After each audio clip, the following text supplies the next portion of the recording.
നമസ്കാരം. Tarot spiritual ഹീലിംഗിലേക്ക് എല്ലാവർക്കും സ്വാഗതം. അപ്പൊ നമ്മൾ ഇന്ന് നോക്കുന്നത് നിങ്ങളുടെ പേഴ്സണും തേർഡ് പാർട്ടിയും തമ്മിലുള്ള റിലേഷൻ എങ്ങനെയുള്ളതാണ്, അവര് തമ്മിൽ നല്ല ടേംസിലാണോ മുന്നോട്ട് പോകുന്നത് എന്നുള്ളതാണ്. അപ്പോ ഇതൊരു ജനറൽ റീഡിംഗ് ആണ്, ജനറൽസ് ആണ്.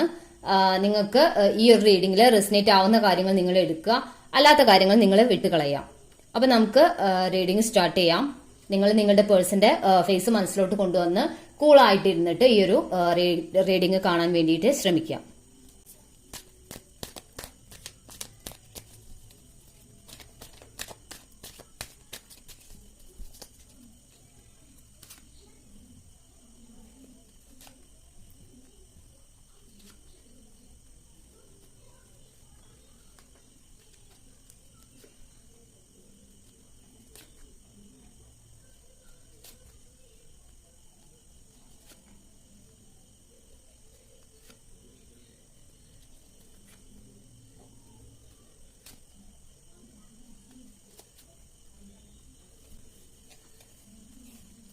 ബോട്ടം ഓഫ് ദ ഡെക്ക് വന്നിട്ടുള്ളത് കിങ് ഓഫ് കപ്സ് ആണ്.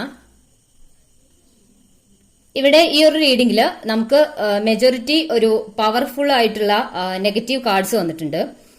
ഒന്ന് ഡെവിൽ കാർഡാണ്, രണ്ടാമത്തത് ഡെത്ത് കാർഡാണ്, അടുത്തത് ദ ടവർ മൊമെന്റ് ആണ്, പിന്നെ ഒന്നുള്ളത് 3 ഓഫ് സോഡ്സ് ആണ്, അതുപോലെ 4 ഓഫ് സോഡ്സ് ഉണ്ട്. ഈ കാർഡ്സ് ഒക്കെ കാണിക്കുന്നത് നിങ്ങളുടെ പേഴ്സൺ ഈ ഒരു തേർഡ് പാർട്ടി സിറ്റുവേഷനിൽ വളരെയധികം വിഷമിക്കുന്നതായിട്ടും അവിടുത്തെ ലൈഫ്, തേർഡ് പാർട്ടിയുമായിട്ടുള്ള ലൈഫ് വളരെ ഡേഞ്ചറസ് ആയിട്ടുള്ള ഒരു സിറ്റുവേഷൻ, അവര് അത്രയും സഹിക്കാൻ പറ്റാത്ത സിറ്റുവേഷനിലൂടെ കടന്നു പോകുന്നതായിട്ടാണ്. നിങ്ങളുടെ പേഴ്സൺ വിചാരിക്കുന്നത് അവര് എന്തോ വലിയൊരു എല്ലാ കാര്യങ്ങളും ഡീൽ ചെയ്യാൻ പറ്റുന്ന ഒരാളാണ്, അതുപോലെ എല്ലാ കാര്യങ്ങളും അവർക്ക് അറിയാം എന്നുള്ള ഒരു രീതിയിലൊക്കെയാണ് നിങ്ങളുടെ പേഴ്സൺ അവരുടെ മനസ്സിൽ വിചാരിക്കുന്നത്. പക്ഷെ അവർക്കൊന്നും അറിയില്ല എന്നുള്ളതാണ് സത്യം. അതായത് ഈ തേർഡ് പാർട്ടി ഇവരെ ഉപയോഗിക്കുന്നതൊന്നും അവർക്ക് മനസ്സിലാവുന്നില്ല എന്നതാണ് കാര്യം. അവർ വിചാരിക്കുന്നത് അവരെ ആർക്കും കൺട്രോൾ ചെയ്യാൻ പറ്റുന്നില്ല, അവര് എന്തോ ഒരു വലിയ അത്രയും എല്ലാം അറിയുന്ന ഒരു പേഴ്സൺ ആണ് എന്നുള്ളൊരു അഹങ്കാരം, അല്ലെങ്കിൽ അവർക്കൊരു ഞാൻ എന്തോ എന്നെ ആർക്കും കൺട്രോൾ ചെയ്യാൻ പറ്റുന്ന ഒരു പേഴ്സൺ അല്ല ഞാൻ. ചിലപ്പോൾ നിങ്ങളുമായിട്ട് സംസാരിക്കുമ്പോൾ, നിങ്ങൾ ഈ തേർഡ് പാർട്ടി സിറ്റുവേഷനെ പറ്റി സംസാരിക്കുമ്പോൾ അവർ പറയുന്നുണ്ടായിരിക്കും, എന്നെ ആർക്കും അങ്ങനെ കൺട്രോൾ ചെയ്യാൻ പറ്റുന്ന ഒരാളല്ല ഞാൻ, എന്നെ മാനിപ്പുലേറ്റ് ചെയ്യാനൊന്നും ആർക്കും പറ്റില്ല, എനിക്ക് അറിയാം എന്താണ് കാര്യം എന്നുള്ളത് എന്നൊക്കെ നിങ്ങളോട് പറയുന്നുണ്ടായിരിക്കാം. പക്ഷേ സത്യാവസ്ഥ അതല്ല, അവർക്ക് പല കാര്യങ്ങളും അറിയില്ല എന്നുള്ളതാണ് സത്യം. ഈ തേർഡ് പാർട്ടി ഇവരെ മാനിപ്പുലേറ്റ് ചെയ്യുന്നുണ്ട്, ഇവരെ വളരെയധികം കൺഫ്യൂസ് ചെയ്യിക്കുന്നുണ്ട്, ഇവരെ കൊണ്ട് അവരുടെ കാര്യങ്ങളൊക്കെ ചെയ്യിക്കുന്നുണ്ട്. പക്ഷെ അതൊന്നും ഇവർക്ക് മനസ്സിലാവുന്നില്ല എന്നുള്ളതാണ് കാര്യം.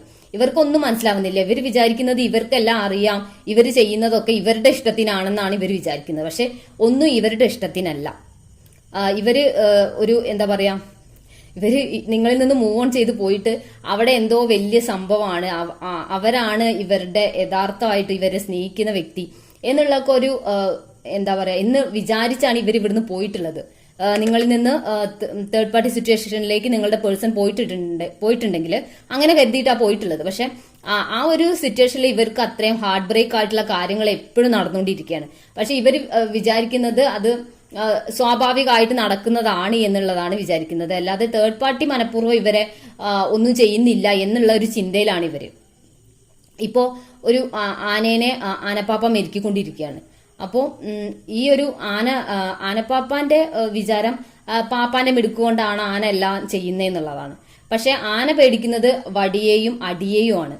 അതുപോലെയാണ് ഇവിടെ നമുക്ക് കാണാൻ പറ്റുന്നത്. അതായത് നിങ്ങളുടെ പേഴ്സൺ വിചാരിക്കുന്നത് അവർക്ക് എല്ലാം അറിയാം, അവരെല്ലാം ചെയ്യാൻ മാത്രമുള്ള ചെയ്യാൻ കഴിയുന്ന ഒരാളാണ്, എല്ലാം മനസ്സിലാക്കാൻ പറ്റുന്ന ഒരു പേഴ്സൺ ആണ് അവരെ ആർക്കും കൺട്രോൾ ചെയ്യാൻ പറ്റില്ല, അവർക്ക് അവരുടേതായ ഒരു തീരുമാനങ്ങളുണ്ട് എന്നൊക്കെ അവർ വിചാരിക്കുന്നുണ്ട്. പക്ഷെ അവർക്ക് അവരുടേതായ ഒരു തീരുമാനവും ഇല്ല.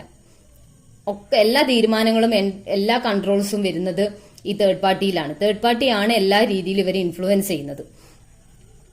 ഈ ഒരു റിലേഷൻഷിപ്പ് അവർക്ക് അവരുടെ ജീവിതത്തിൽ പല വിധത്തിലുള്ള സ്ട്രഗിൾസും കൊണ്ടുവരുന്നതായിട്ട് കാണുന്നത്. ദ ടവർ മൊമെന്റ് എന്ന് പറയുമ്പോൾ മൊത്തമായിട്ടൊരു അത്രയും വലിയൊരു ആഘാതം ഇവരുടെ ലൈഫിൽ വരാൻ സാധ്യത ഉള്ളതായിട്ടാണ് കാണുന്നത്.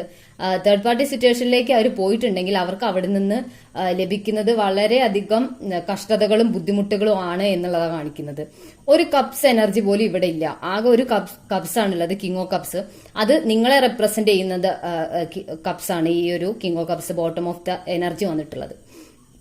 ബാക്കി എല്ലാ കാർഡ്സും കാണിക്കുന്നത് നെഗറ്റീവ് എനർജീസ് ആണ്. അതായത് അവര് പല കാര്യങ്ങളും ഹൈഡ് ചെയ്ത് പിടിക്കുന്നത്. നിങ്ങളുടെ മുന്നിൽ അവരുടെ തേർഡ് പാർട്ടി സിറ്റുവേഷനിൽ അവർ അനുഭവിക്കുന്ന ഒരു കാര്യങ്ങളും നിങ്ങളുടെ മുന്നിൽ അവര് തുറന്നു പറയുന്നില്ല. അവര് എല്ലാം ഹൈഡ് ചെയ്ത് നിങ്ങളുടെ മുന്നിൽ എന്തോ സംഭവമായിട്ട് നടക്കുകയാണ്. അവര് വിചാരിക്കുന്നത് നിങ്ങൾ ഒരു കാര്യങ്ങളും അറിയുന്നില്ല, അവരുടെ ലൈഫിൽ നടക്കുന്ന ഒരു പ്രോബ്ലംസും നിങ്ങൾ അറിയുന്നില്ല എന്നാണ് അവർ വിചാരിക്കുന്നത്.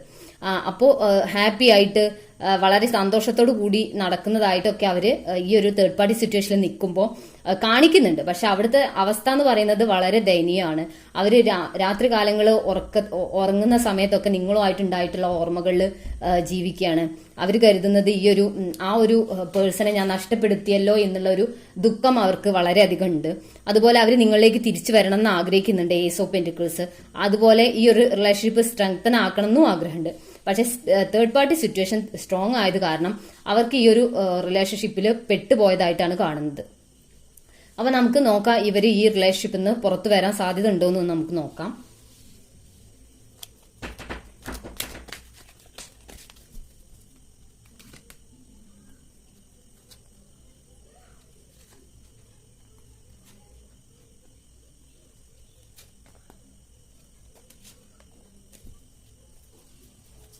കിങ് ഓഫ് വാൻസ് ആണ്.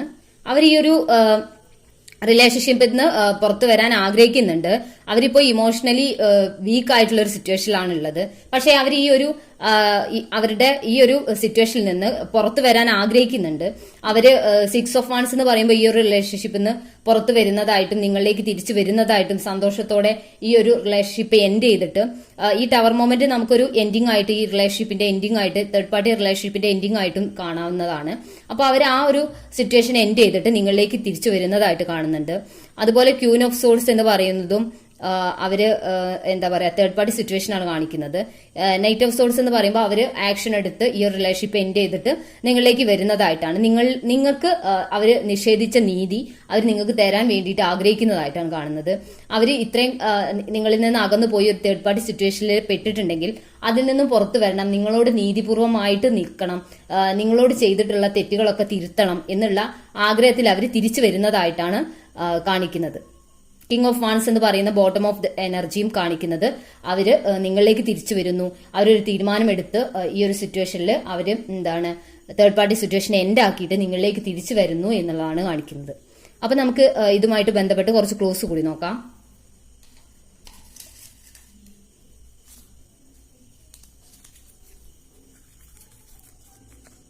ലെറ്റർ സി, ഫെബ്രുവരി, സെപ്റ്റംബർ, അശ്വതി, 2001, ജൂലൈ,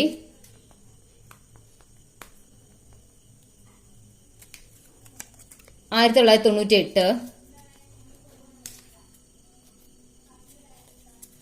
1989, തിരുവോണം, ജനുവരി, ഉത്രം. അപ്പോ നിങ്ങൾക്ക് ഈ ഒരു റീഡിംഗ് ഇഷ്ടമായെന്ന് വിചാരിക്കുന്നു. Thank you.